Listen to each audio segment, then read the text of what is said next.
La apnea, por definición, es la falta de aire, ¿no? Voy a hacer una apnea, por ejemplo, cuando uno está nadando y dicen, a ver, quiero que hagas una apnea de esta esquina hasta la otra, es decir, te vas por debajo de la alberca o por encima de la alberca sin respirar.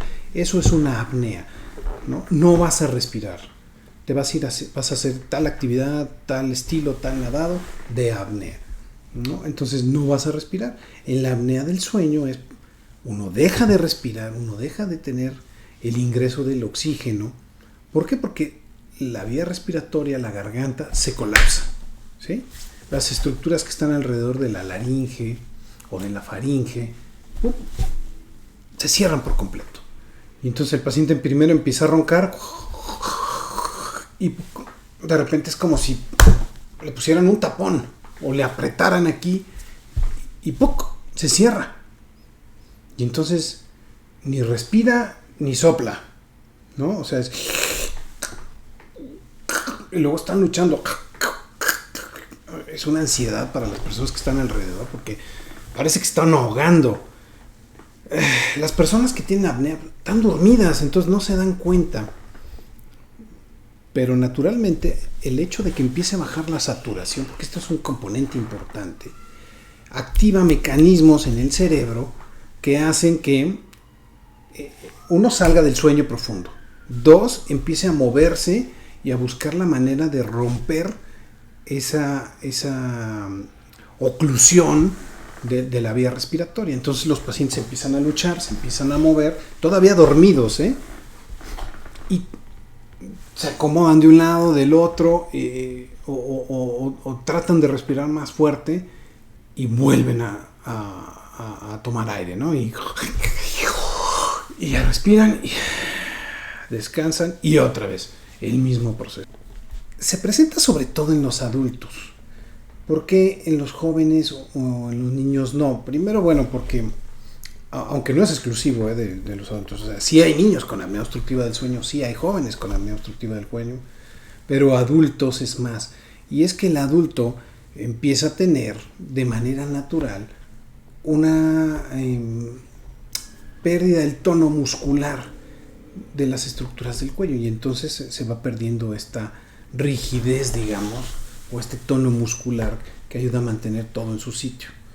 Y entonces cuando uno está durmiendo, lo primero que vamos a notar es que la persona, al momento de caer en sueños profundos, va a empezar a tener un ronquido.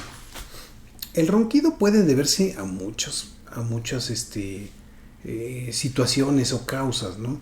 Una de ellas, de las más comunes, es que el paciente, que la persona tenga una nariz congestionada, una nariz llena de moco, una nariz tapada, una nariz alérgica con inflamación de los cornetes, o sea, en la parte anterior, o sea, que la obstrucción sea en la parte anterior de la nariz y no en la parte posterior de la garganta. Entonces se está obstruyendo la entrada de aire, que el tabique nasal esté completamente desviado hacia un lado o hacia el otro.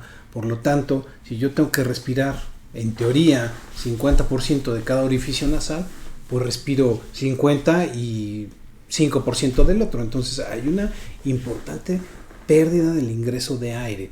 Entonces hay una obstrucción importante y eso hace que se creen flujos turbulentos dentro de la nariz y la laringe, en esta parte superior de la garganta, y eso genere que los músculos del cuello y sobre todo lo que es el paladar y la lengua choquen o hagan una especie de vibración así muy extraña, y eso es el ronquido, todo eso, ¿no? Cuando está pasando el aire y estas estructuras delgadas se mueven. Factores de riesgo tenemos muchos, ¿no? Ya les mencionaba yo el tema de amígdalas, adenoides. Aquellos que tienen amígdalas y adenoides es mucho más fácil. Otros que tienen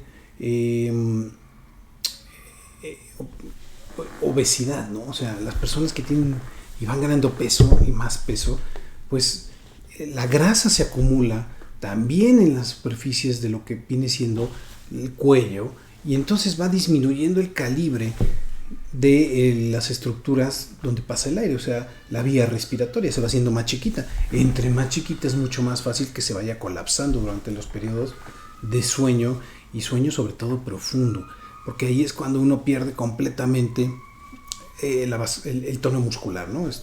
Entra en un estado completamente de reposo y es ahí donde se presenta. Entonces, obesidad, hipertrofia de amígdalas, todo aquello que tiene que ver con la obstrucción anterior en la nariz, ¿no? Cornetes, desviación septal,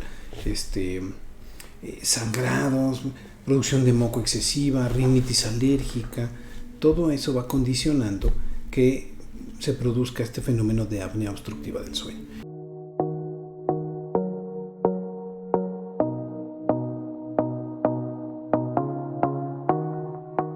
Hola, ¿qué tal amigos? Buenas tardes, muy buenas tardes a todos, bienvenidos al programa Escucha tu Salud con tu amigo el doctor Jaime del Río. Quiero saludar a todas aquellas personas que están sintonizando directamente a través de internet en la estación de imperfecto.com.mx y también para aquellas personas que están conectadas a través del Facebook Live o del YouTube en esta transmisión en vivo. Bienvenidos. Y para todos aquellos que de manera sincrónica se conectan por estos mismos medios o a través de los podcasts, los famosos podcasts tan recurridos en estas fechas, pues también sean bienvenidos. Una tarde lluviosa en la Ciudad de México, de aquí mismo transmitimos en el poniente de la ciudad. Para todos aquellos que luego me preguntan que dónde estamos, dónde estoy, en el poniente de la Ciudad de México.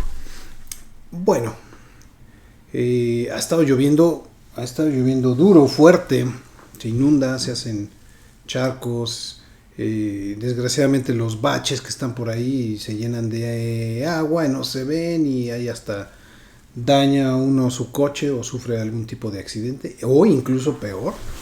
Las personas, los transeúntes que van caminando se caen en las coladeras que no tienen tapas y eso es súper delicado porque algunas personas incluso han perdido la vida o quedan seriamente lastimadas. Entonces hay que tener mucho cuidado con esto de las lluvias. Sí, qué bueno que llueva, sí, totalmente.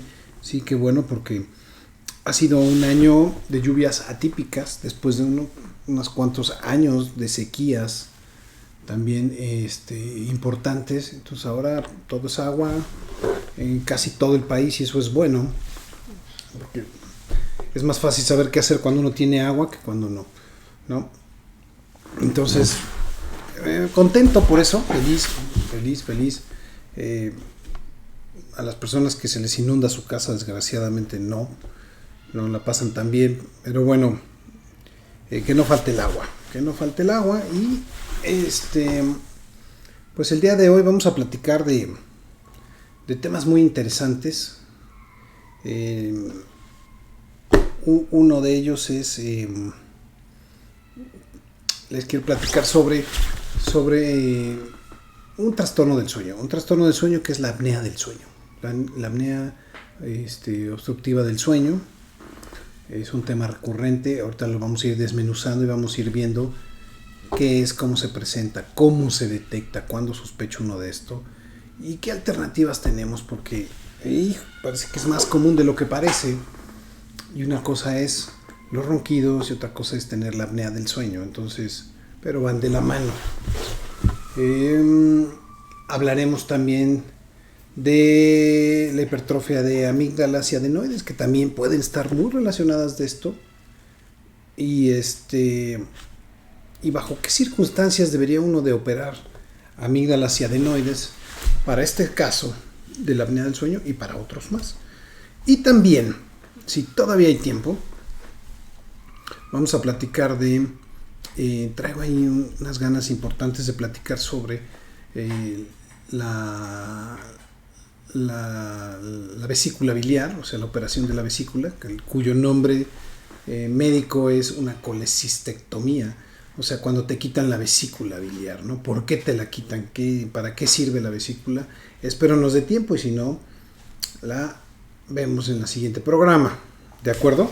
Entonces, bueno, sin más preámbulo, vamos a comenzar con nuestro primer tema sobre los trastornos del sueño, la apnea obstructiva del sueño. O sea, ¿qué es la apnea obstructiva del sueño? Uno se preguntará, ¿qué es la apnea obstructiva? es simplemente cuando uno ronca, cuando uno está durmiendo y está roncando, ronca medianamente o muy fuerte. La respuesta es no. La respuesta esa no es una apnea obstructiva del sueño.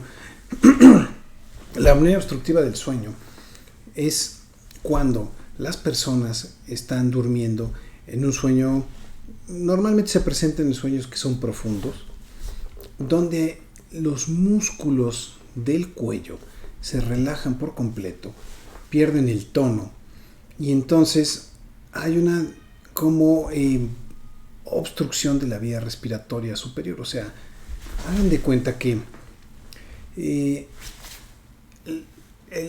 la tráquea y la laringe, más arriba, la laringe y la faringe, estas zonas de la parte superior del cuello, tienen un calibre durante todo el día por el que estamos respirando. Pero cuando uno duerme, los músculos que se encargan de mantener a la mandíbula en la posición normal se relajan, y entonces hay una pequeña protrusión de la mandíbula hacia atrás y genera una especie de aplastamiento de las vías respiratorias posteriores. Eso aunado a que pueda o no haber en mayor o menor grado una hipertrofia de amígdalas o de adenoides. Cuando esta combinación se da, pues el problema es mucho más grave. Se presenta sobre todo en los adultos. ¿Por qué en los jóvenes o en los niños no? Primero, bueno, porque aunque no es exclusivo de los adultos, o sea, sí hay niños con apnea obstructiva del sueño, sí hay jóvenes con apnea obstructiva del sueño, pero adultos es más. Y es que el adulto empieza a tener de manera natural una pérdida del tono muscular de las estructuras del cuello, y entonces se va perdiendo esta rigidez, digamos, o este tono muscular que ayuda a mantener todo en su sitio. Y entonces cuando uno está durmiendo, lo primero que vamos a notar es que la persona, al momento de caer en sueños profundos, va a empezar a tener un ronquido. El ronquido puede deberse a muchas situaciones o causas, ¿no? Una de ellas, de las más comunes, es que el paciente, que la persona tenga una nariz congestionada, una nariz llena de moco, una nariz tapada, una nariz alérgica con inflamación de los cornetes, o sea, en la parte anterior, o sea, que la obstrucción sea en la parte anterior de la nariz y no en la parte posterior de la garganta. Entonces se está obstruyendo la entrada de aire, que el tabique nasal esté completamente desviado hacia un lado o hacia el otro. Por lo tanto, si yo tengo que respirar, en teoría, 50% de cada orificio nasal, pues respiro 50 y 5% del otro. Entonces hay una importante pérdida del ingreso de aire. Entonces hay una obstrucción importante, y eso hace que se creen flujos turbulentos dentro de la nariz y la laringe, en esta parte superior de la garganta, y eso genere que los músculos del cuello y sobre todo lo que es el paladar y la lengua choquen o hagan una especie de vibración así muy extraña, y eso es el ronquido, todo eso, ¿no? Cuando está pasando el aire y estas estructuras delgadas se mueven.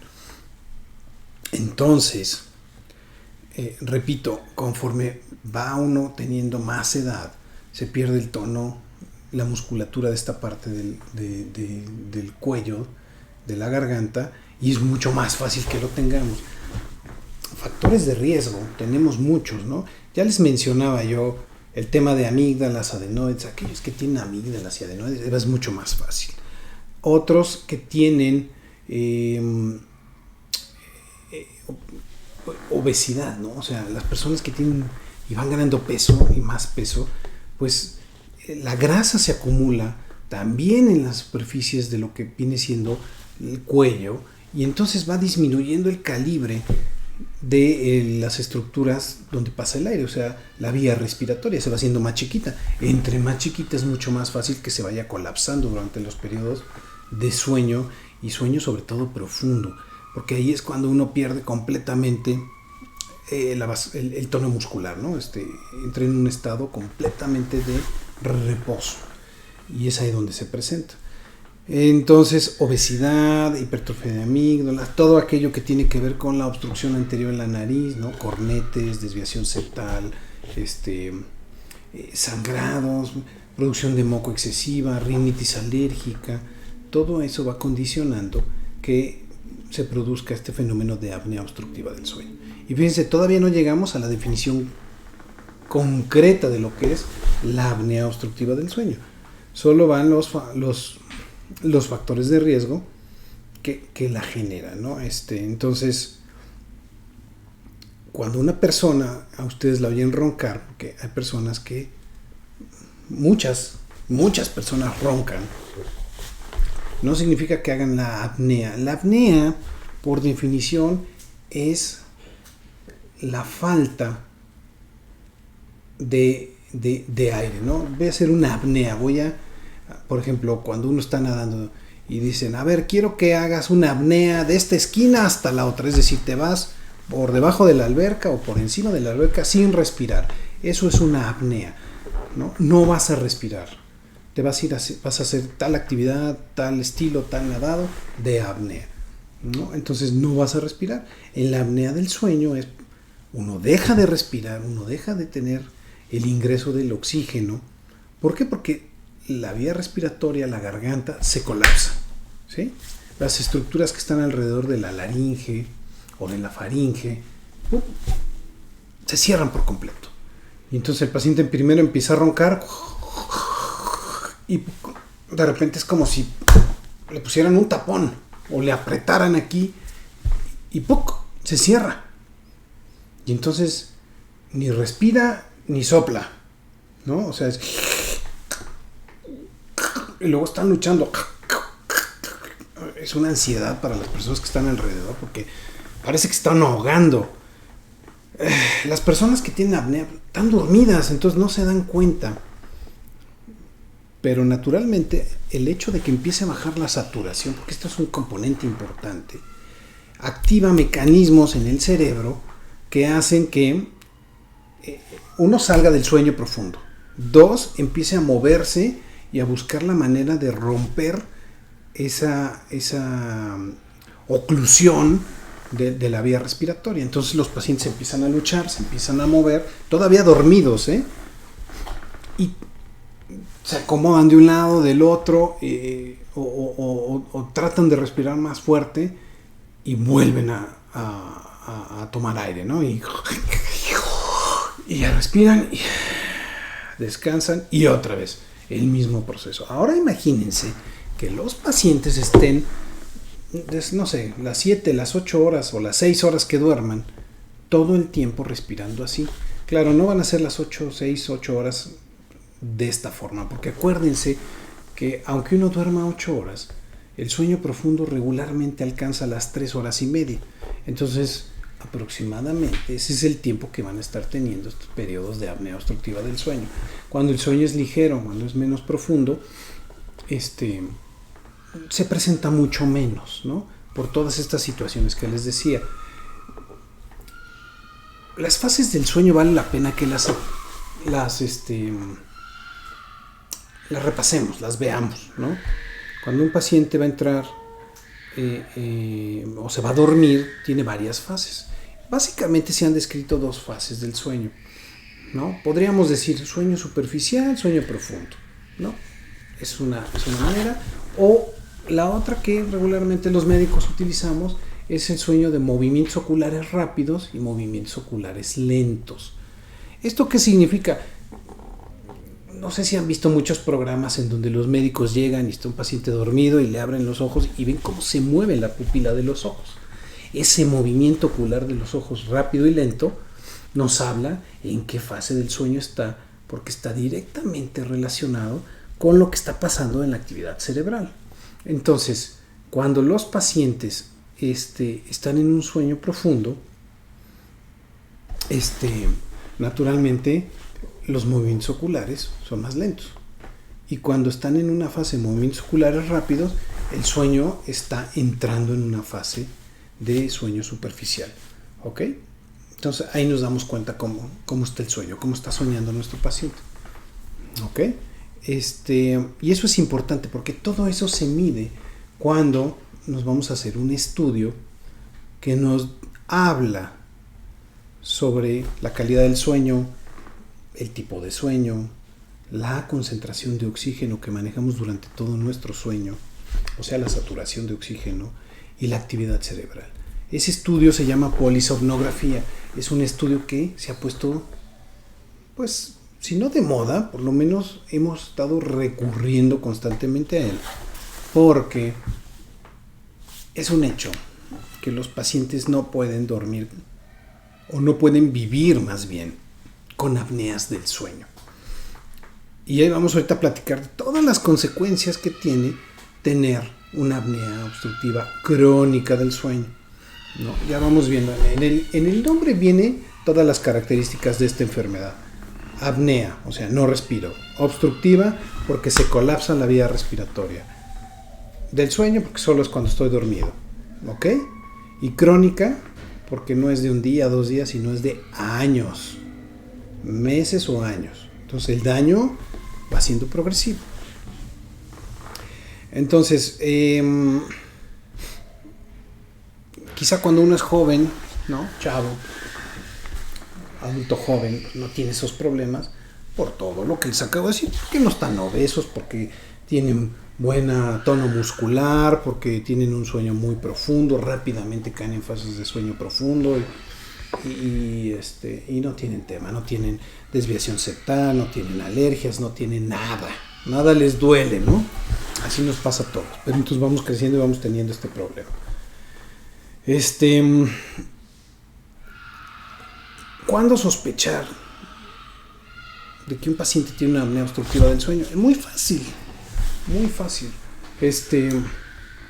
Díganle a su pareja, a la persona que duerme con ustedes, si se queja mucho de esto, de que roncan. Incluso ya hay aplicaciones, pero bueno, díganle que les cuente cuánto tiempo dejan de respirar. Sí, o sea, de que están roncando, el ronquido, ¿no? Y si hacen pausas y dejan de respirar, y que les cuente cuántos segundos dejan de respirar. No les miento, he tenido pacientes que dejan de respirar 10, 15, 20 segundos, hasta a veces más. Es una cosa terrible eso, ¿no?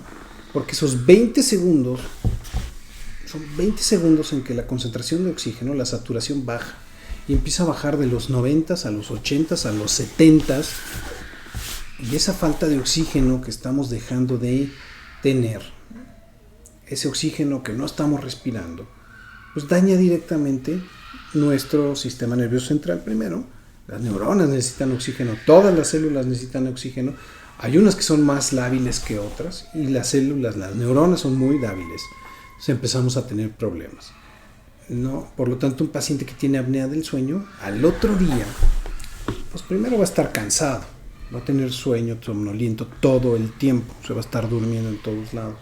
Número 1. Número 2, va a ser lento, mentalmente lento, físicamente lento, o sea, su pensamiento va a ser lentón, ¿sí? Hasta la forma en hablar. Uno les pregunta algo y como que no llega rápido el agua al tinaco, ¿no? O sea, en una sola palabra.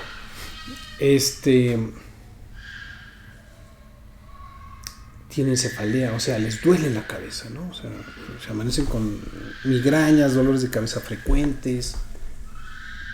Y hasta ahí, bueno, si esos no son problemas suficientes, les van problemas más serios. Otro, los pacientes desarrollan hipertensión. O sea, el paciente con apnea del sueño, con esta falta de oxígeno, la va a tratar de suplir generando un bombeo excesivo de sangre. O sea, el corazón se va a contraer más fuerte y va a bombear más sangre para que el oxígeno que tiene, el poco oxígeno que le queda, lo esté mandando a todas las partes del cuerpo para que sus células no se mueran y no sufran. Por lo tanto, la única manera de lograrlo es aumentando la presión sanguínea, aumentando más fuerte el chorro de sangre para que llegue más rápido al sitio donde tendría que llegar. Entonces, sí, los pacientes con apnea obstructiva del sueño hacen hipertensión, sistémica, ¿ok? Y si el problema se vuelve más crónico, puede haber daños mucho más serios, ¿no? Como ya problemas que tienen que ver con el sistema nervioso central, ¿no? Una enfermedad vascular cerebral, ¿no? Se tienen que combinar con otras cosas, ¿no? Tiene que haber problemas estructurales, anatómicos, como una predisposición del paciente para sufrirlo, ¿no? No se va a presentar en todos los casos, pero puede haberlos. Entonces es una cosa bien delicada, es una cosa que se debe de tratar, porque los pacientes no pueden estar con apneas obstructivas del sueño. Ahora, no todos los pacientes que roncan tienen apnea del sueño, ¿sí? El paciente puede estar roncando y saturando 95%, ¿no?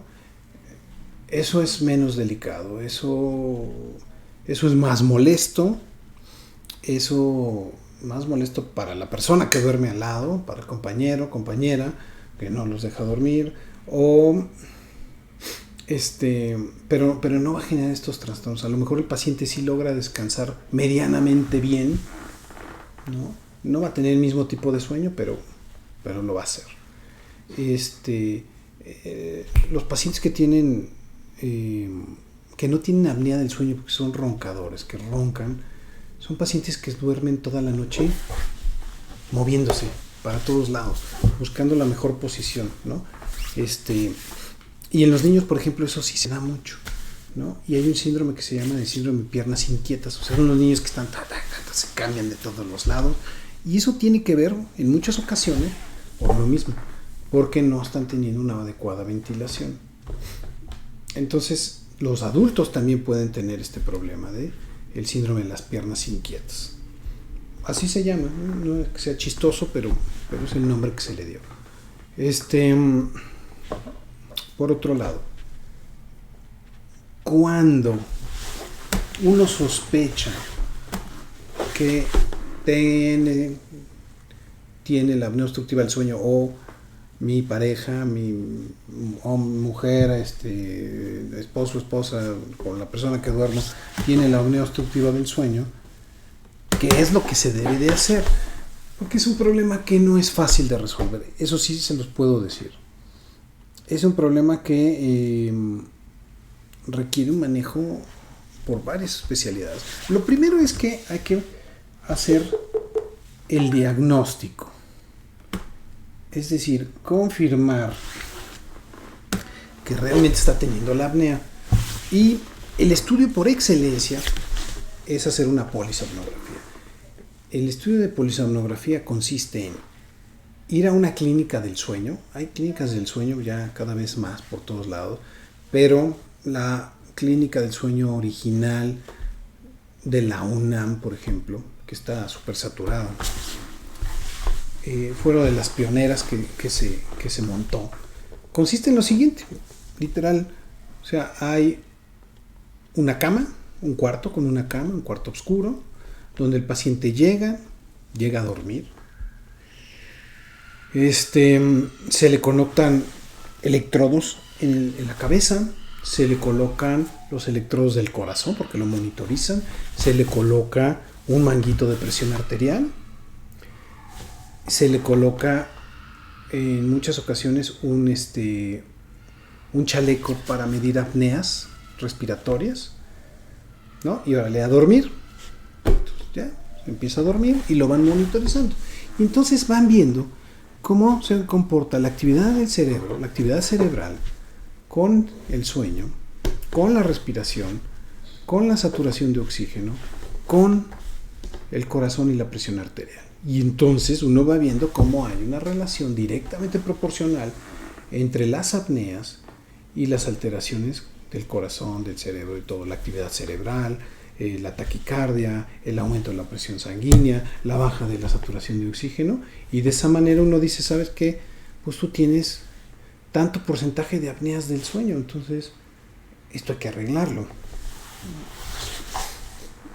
Y ahí viene lo complicado, ¿no? Porque no es fácil.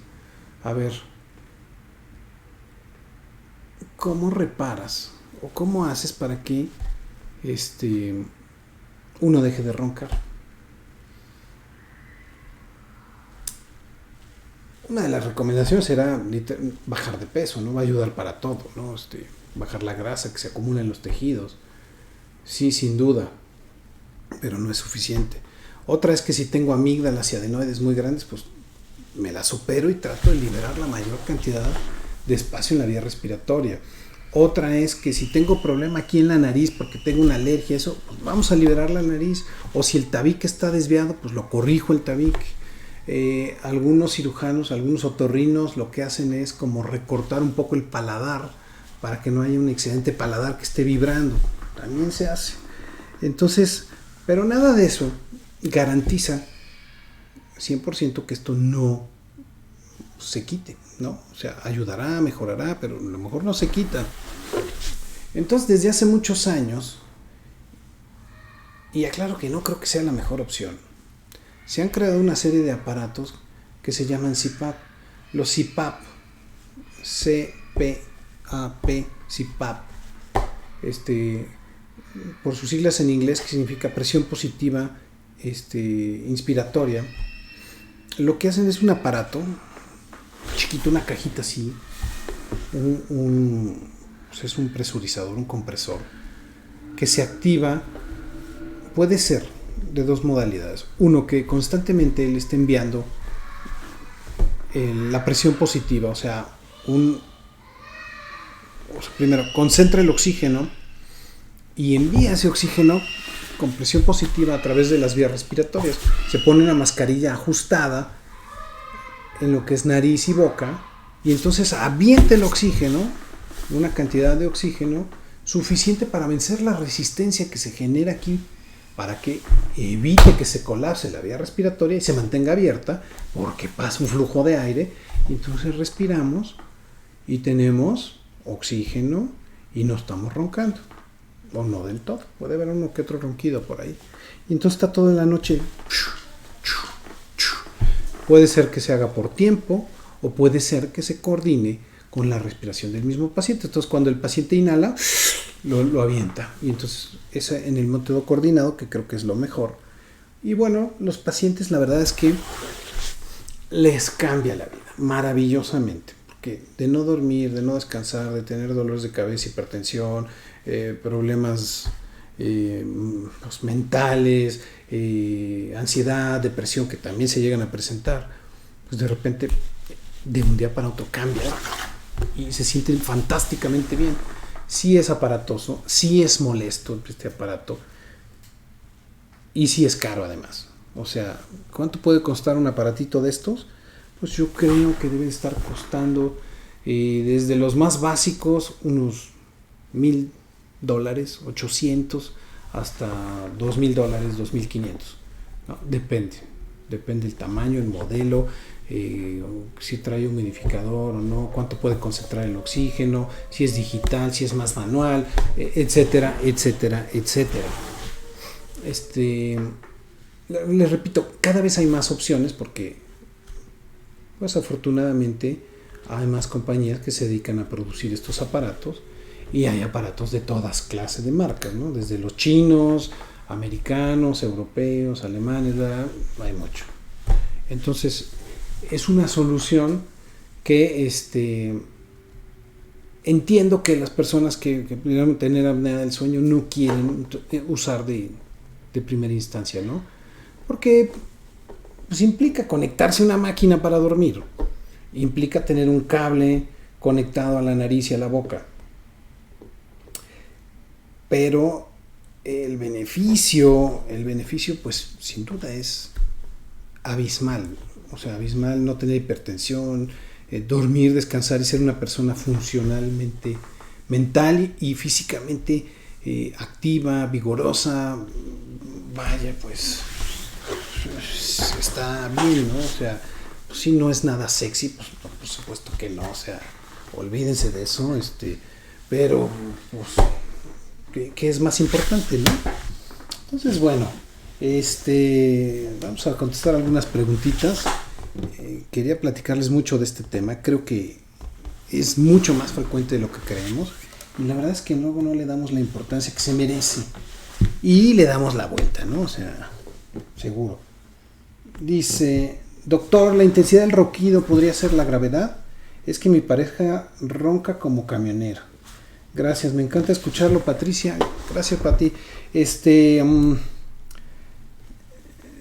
Sí, pero, o sea, a mí lo que me interesa, más que la intensidad del ronquido, porque mira, la intensidad del ronquido está dada por la vibración y el tamaño de la cavidad de la vía respiratoria. Entonces, si es una persona que tiene, no sé, voy a inventar, una cabeza grande, con un cuello bien ancho, y entonces pues él va a tener una onda sonora mucho más grande que una persona que tiene medidas mucho más pequeñas. Pero lo importante es ver cuánto tiempo deja de respirar. Dice, ¿cómo se puede determinar que se tiene apnea del sueño? Saludos, doctor, ya lo sigo. Jacqueline, gracias. Pues lo mencioné, Jacqueline. Se sospecha cuando nuestro paciente, nuestra pareja, deja de respirar entre los ronquidos. Hace unas apneas, ¿sí? Que van de 10, 15, 20 segundos y se confirma con una polisomnografía. Doctor, cuando veo que batallan para respirar, ¿los podemos despertar o es peligroso? ¿Qué podemos hacer? Porque a veces es muy molesto. Gracias, Marijo. Sí se les puede despertar sin problema. De hecho, no se van a despertar, les va a costar mucho trabajo. Pueden tratar de ayudarlos, moverles la cabeza, eso. Ya sé que pueden patear, aumentar una almohada y eso, y difícilmente, porque están en un sueño muy profundo, a pesar de todo, o medianamente profundo. No pasa nada si uno dice, oye, muévete, no, respira. No pasa nada. Doctor, ¿y por qué cuando toman el ronquido se intensifica? ¿Es por lo mismo? Saludos, ya lo sigo. Carolina, gracias. Sí, porque el alcohol relaja también, ¿no? O sea, el alcohol trabaja en el sistema nervioso, en el cerebro, y entonces todavía se pierde más el tono muscular. Acuérdense, cuando uno está medio borrachín, cómo está todo más guango, sin fuerza, pues está adormecido, ¿no? Los músculos, la fuerza se pierde. Dice, doctor, tengo un adolescente que ronca demasiado. Yo pensé que era normal. Qué bueno que nos dice que puede ser un problema para llevarlo a checar. Saludos, ya soy seguidora de su canal. Y cuando no lo puedo escuchar en vivo, lo pongo cocinando. Saludos, doctor Karen. Muchas gracias, Karen. Qué bueno que te tomas tu tiempo y me da gusto saber que me escuchas o me ves. Dice, doctor, mi novia ronca muy fuerte. Aunque si me pregunta enfrente de ella, le diré que no. Y es muy flaquita. Y se operó de la nariz hace tiempo. Ese puede ser el problema. Gracias, Jorge. Pues no, Jorge, a ver, el tema de la obesidad no es, ¿no? Bien. El tema de que se operó la nariz y que a lo mejor está alineada, perfecto. Entonces hay que ver por qué está roncando, ¿no? O sea, si esta nariz, primero ver que sea funcional, que el aire que respire entre directo y baje, ¿no? La otra es la posición, la otra hay que ver el ángulo que tiene, pues, ¿no? La vía respiratoria, la tráquea, la laringe, la faringe, porque a veces mucho tiene que ver con el ángulo que forman. O sea, es un poco complicado ese tema de explicar así en el aire, pero sin duda una visita con un otorrino pudiera ser de ayuda. Ahora hay que descartar que no tenga un problema de alergias y que se le tape la nariz y tenga moco, porque si eso pasa en las noches, pues entonces ronca también, ¿no? En fin. Dice, ¿se puede curar el que no ronquen? Porque sí es molesto y no dejan dormir. Gracias. Por fin entendí por qué el porqué de cuando roncan, ¿no? Gracias. Soy su fan, Karina. Gracias, Karina. Qué bueno que quedó así como bien explicado, claro, ¿no? Así espero que todos se hayan entendido el por qué se genera el ronquido, que es muy importante. Es molesto, por supuesto. Es molesto y la mayoría de las personas se acostumbran, ¿no? O sea, a que ronque el de al lado. sí. Pero creo que no debemos de dejarlo. Creo que hay que ver qué se puede hacer. Dice... Las personas que padecen asma pueden ser un factor para que tenga apnea. ¿Cómo podemos evitarlo? Ya soy seguidor, Alberto. Gracias, Alberto. El asma es un poco... es un tema aparte, pues es diferente. Es otra enfermedad y es una enfermedad de los bronquios, de aquí abajo. Y el ronquido está aquí arriba. Entonces, afortunadamente, no son enfermedades que tengan que convivir, que sean necesariamente estar empalmadas una con otra, ¿no? Los pacientes que tienen asma pueden tener un asma, estar controlados y no tener ningún problema, o el paciente tener inflamación y tener problemas respiratorios, aunado al tema de la apnea, pues naturalmente va a tener un problema mucho más grave en estos casos de crisis, de exacerbaciones, ¿no?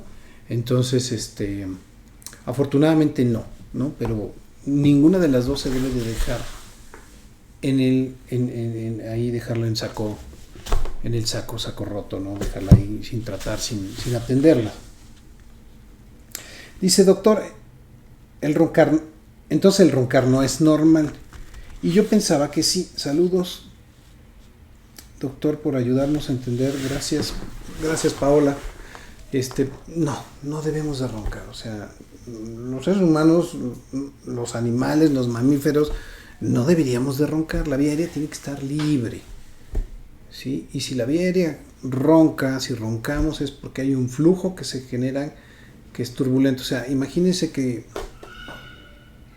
el aire viaja de manera laminar, así como los líquidos, ¿no? Uno tras otro. Corre. Pero ¿qué pasa cuando empieza a dar vueltas así, ¿no? Eso que se genera y que choca con las paredes y que hace que las estructuras vibren, como la lengua, el paladar, la campanilla, eso es el ronquido, ¿no? Esa caja de resonancia donde se colapsa o se hace estrecha y además las estructuras vibran y pegan alrededor, eso es un ronquido.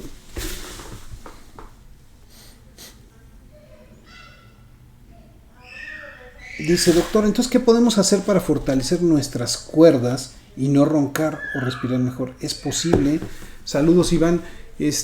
No es un tema de cuerdas vocales, Iván, eso sí es importante decirlo.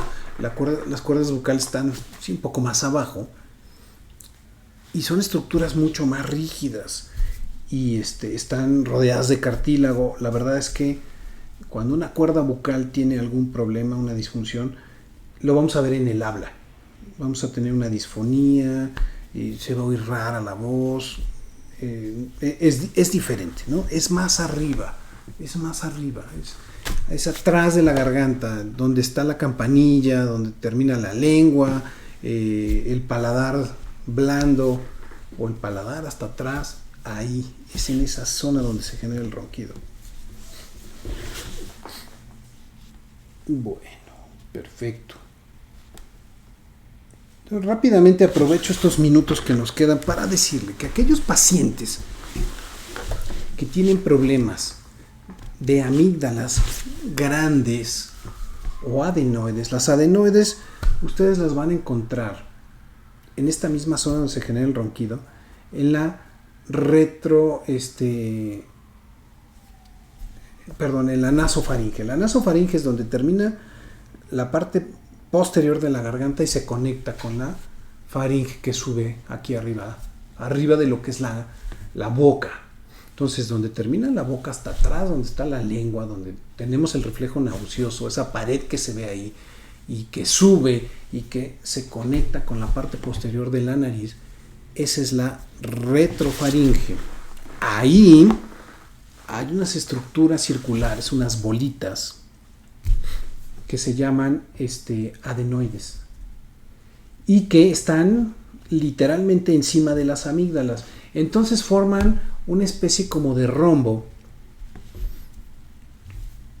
en esa parte de la cavidad nasal y bucal, ¿no? Tienes abajo una amígdala y arriba una adenoide más chiquita.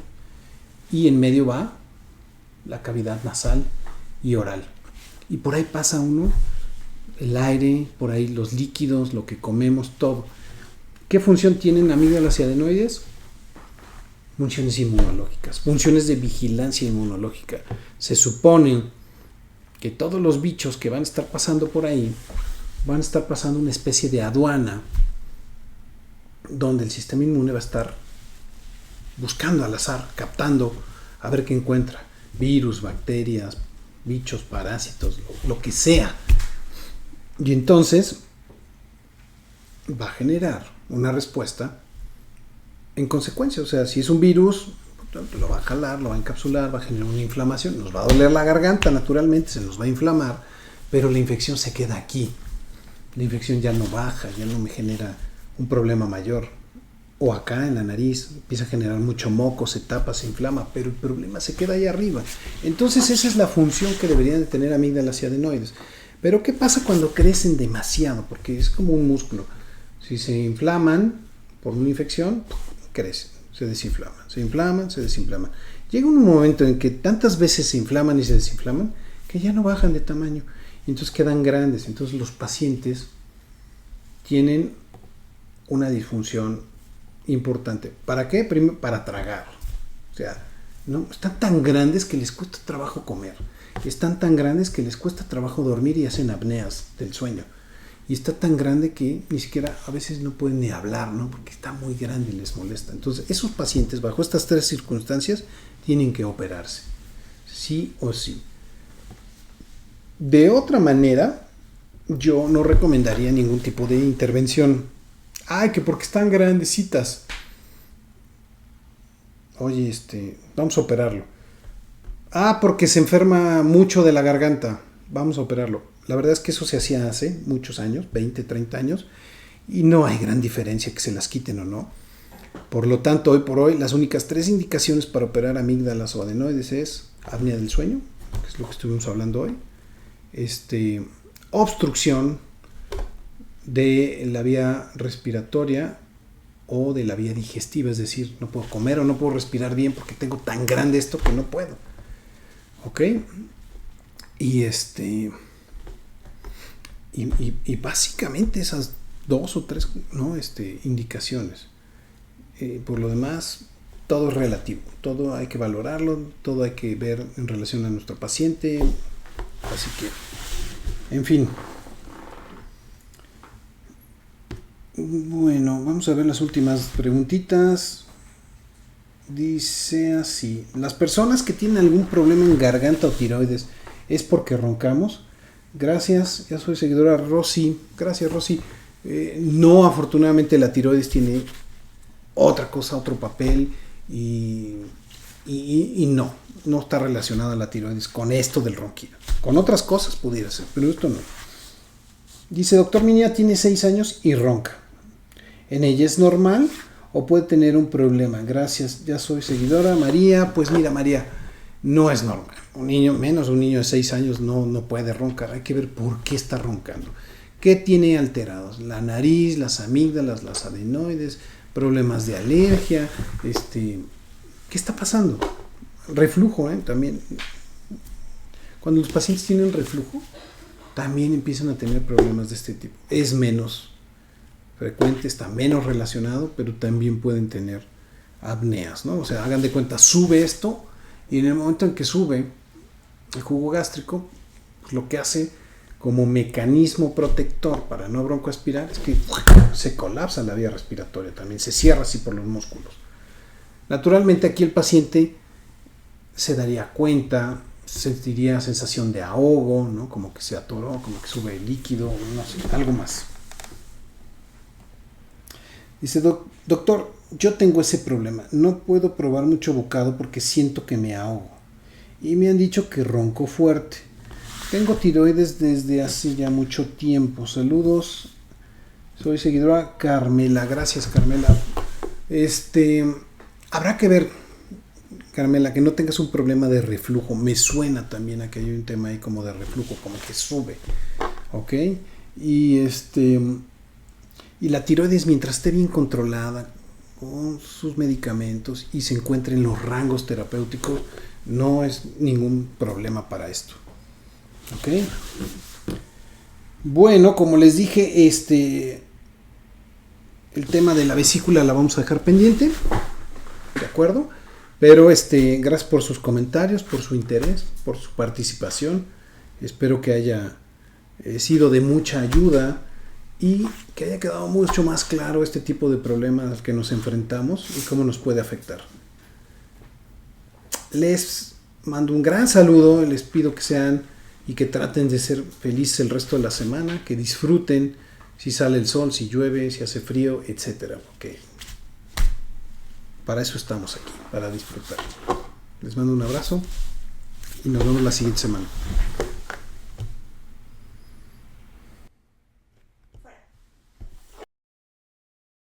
Amigos, hola, soy el doctor Jaime del Río, soy alergólogo, pediatra y profesor de la universidad.